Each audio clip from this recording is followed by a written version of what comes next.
Chapter 1, Stormbound. Wrong man for me. Maddie. Sam was perfect on paper.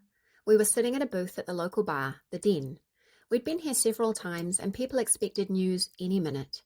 He was a beta, which suited me because I'd been working to prove myself as more than just the pack elder's daughter, made to breed the next generation. He was stable, solid, and waiting to mate and have babies. Yet every time Sam smiled at me, all I felt was a hollow ache, like my heart knew something I refused to admit. I stirred my straw through the ice of the remnants of my iced tea and looked around. This bar was the main one in town. Most of us were shifters. A few oblivious humans had a few drinks, shot some pool, and left none the wiser. They were safe here. Not only did humans have nothing to fear from us, but Mooglen was known as a haven for shifters, and we protected our village.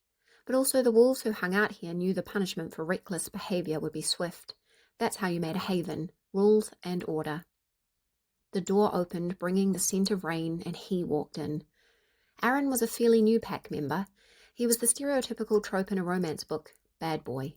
With cropped dark hair, brown eyes, a smirk that said he knew just how hot he was, and enough ink showing beneath his shirt that you knew there was a tapestry to explore underneath. He also rode a motorcycle and had a new woman every month. Not that it bothered me, of course. He'd somehow decided I was the best person to annoy for fun. Aaron was my opposite, blasé, spur of the moment, rootless. He called me princess, as in pack princess, as if I didn't actually work for my role. He caught my gaze. That infuriating half grin slid into place like he'd been waiting for me to look. He'd flushed my cheeks before I yanked my gaze back to Sam. Why did he always catch me looking? I cleared my throat. Sam was eating politely. His smile was easy, safe. I should have wanted that. Damn it, my hands gripped the cold vinyl of the seat. It wasn't happening, and I would not admit why. Is your burger good? Sam asked, dabbing the corner of his mouth with the napkin. Yeah, it's great. He was nice, just not right. I suppressed a sigh. Would you like dessert? Actually, would you mind if we called it a day?